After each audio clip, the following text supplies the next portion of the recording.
Bonsoir à toutes et à tous. Dans 15 minutes, c'est dans l'air. Vous pouvez poser toutes vos questions par Internet ou par SMS au 41 555. C'est dans l'air, c'est dans un quart d'heure. Mais tout de suite, on fait la révolution du goût, avec un grand chef étoilé, c'est-à-dire, c'est parti.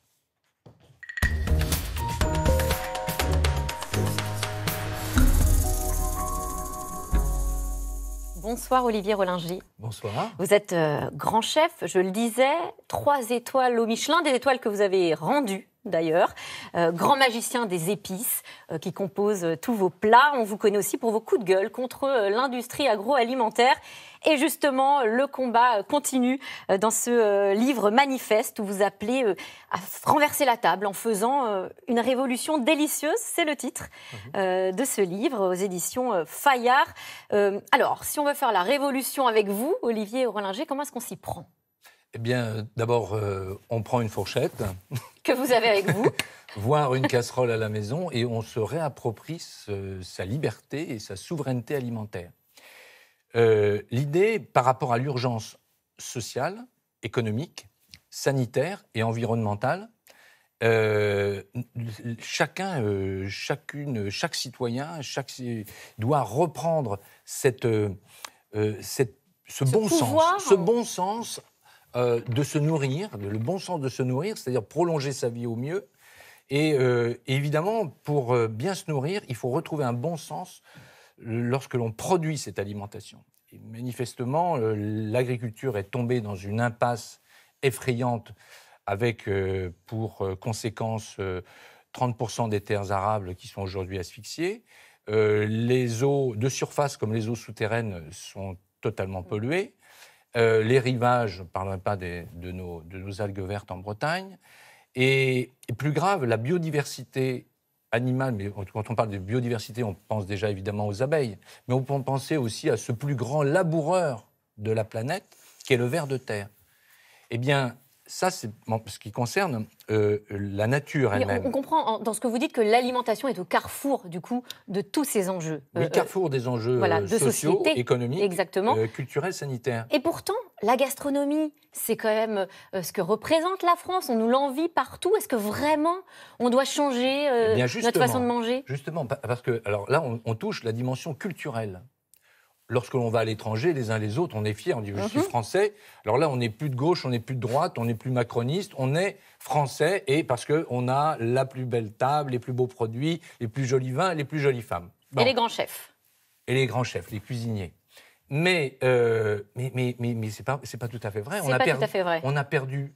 On est quand même c'est chez nous que McDonald's fait les plus gros profits. Vous êtes extrêmement critique. Chez nous, 85% de l'alimentation passe à travers la grande surface.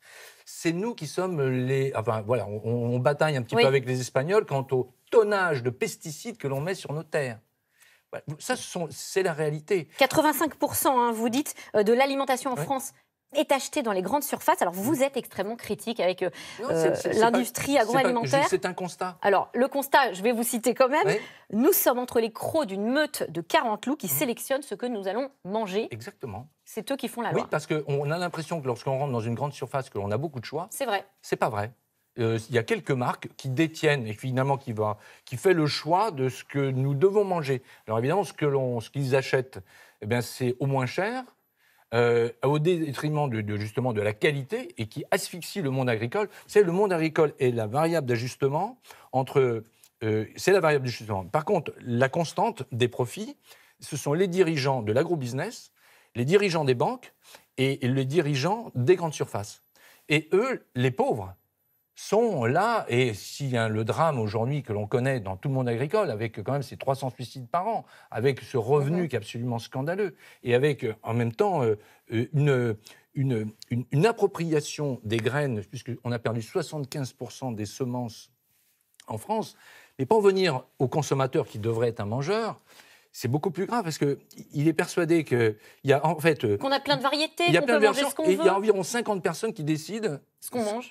ce que nous allons manger à hauteur de 85%. Vous dites finalement, ce qu'on mange, c'est aseptisé, toutes les tomates ont la même forme, on nous fait même croire qu'on mange des prétendus légumes oubliés ou biscornus, c'est même pas le cas. Mais c'est pas vrai, on est déjà repassé sur des hybrides F1, c'est-à-dire que ce sont des graines... Une sorte d'OGM. C'est pas vraiment une OGM, c'est un tout petit peu plus malin, c'est-à-dire que cette graine-là elle pourra repousser, mais dans un état épouvantable. Mais tout ça pour simplement une tomate qui va tenir dans le temps, qui va rester ferme, que l'on va pouvoir cultiver du 1er janvier au 31 décembre, qui va supporter les serres et qui n'a plus aucun goût. Mais c'est pas simplement le goût en tant que cuisinier. Oui, mais là, vous cuisiniez, vous êtes simplement, là, vous êtes parti pour l'esthète du goût. Non, c'est la valeur nutritionnelle avant tout.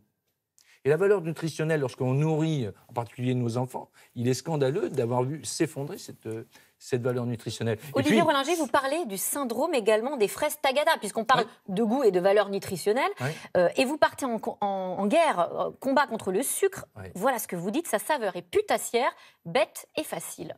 Mais oui, parce que... On mange trop sucré ? Mais beaucoup trop sucré. D'abord, manger sucré, c'est très récent.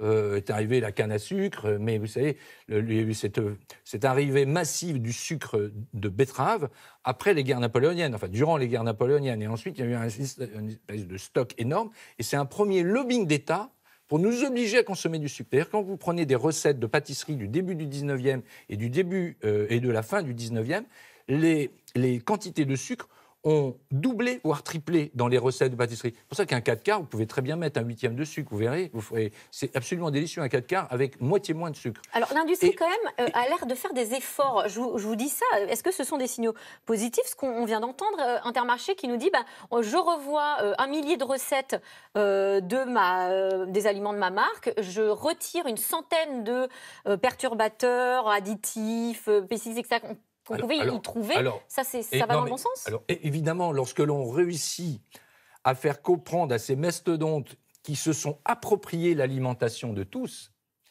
pour garder le monopole de cette alimentation, ils doivent finalement répondre à la demande des mangeurs et des mangeuses. Ils s'adaptent à cette révolution vous savez, quand vous voyez Leclerc, vous voyez, moi quand je vois le mot Leclerc et le mot bio, je dis mais pourquoi on n'aurait pas Monsanto et bio ? Vous voyez, on arrive à des aberrations. Et alors aujourd'hui, ils essayent d'aller dans le bon sens, mais moi j'aimerais que surtout on aille un petit peu plus loin et que l'on retrouve le pilier du bon sens pour une bonne alimentation, c'est cuisiner. Mais pas cuisiner comme une espèce de tâche subalterne, mais avant tout le plaisir. Le plaisir de retrouver, vous allez rentrer, pas ce soir, il va être trop tard, mais peut-être demain, et vous dites, bien oui, je vais faire un excellent potage.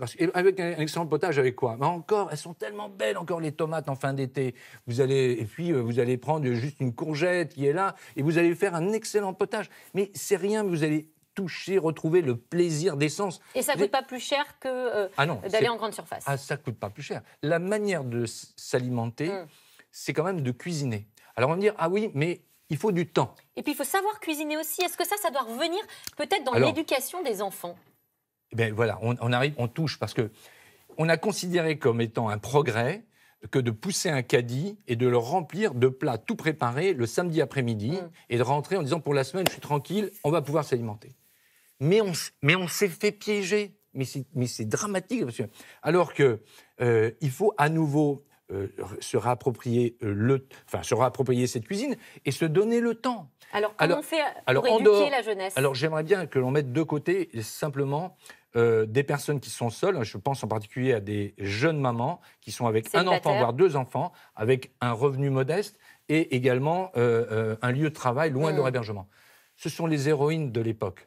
Ça, je ne sais pas comment ils font. Mais la grande majorité des Français et des Français ont le temps. Ils ont le temps de traîner sur des tablettes et autres. Je suis sûr que tout le monde a le temps. Vous avez fait la comparaison entre l'éducation physique et l'éducation alimentaire. Est-ce qu'on doit faire des cours comme les cours de sport, des cours de, je sais pas, de bien manger ou de cuisine ? Mais John Fitzgerald Kennedy, dans ce programme, c'était ma génération, j'ai quand même un certain âge maintenant, dans son programme, il avait demandé à ce que l'éducation physique devienne obligatoire dans toutes les écoles américaines, privées.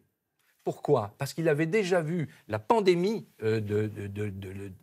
l'obésité qui arrivait comme ça sur les États-Unis. Et nous, on a bien, les derniers résultats de l'enquête du ministère, c'est bien une pandémie d'obésité, en particulier dans notre jeunesse. Donc, il faut rendre l'éducation alimentaire obligatoire de 6 ans à 16 ans, dans toutes les écoles de la République, où on va apprendre la notion du vivant, du potager, comment on fait pourquoi un yaourt. Un yaourt, c'est du lait qui a nécessité aussi une vache, et pour que la vache fasse du lait, il faut avoir un veau. Mais quand vous expliquez la vie, on vous a expliqué la géographie, les sciences naturelles, l'histoire, et pourquoi un enfant mange kasher ou halal. Eh bien, merci Olivier Rollinger. Le message est passé. Peut-être que le ministre de l'Éducation vous a entendu. Je l'espère. À bientôt. Merci encore infiniment. À vous. Tout de suite, c'est dans l'air. N'hésitez pas à poser toutes vos questions par Internet ou par SMS au 41 555. Bonne émission à vous.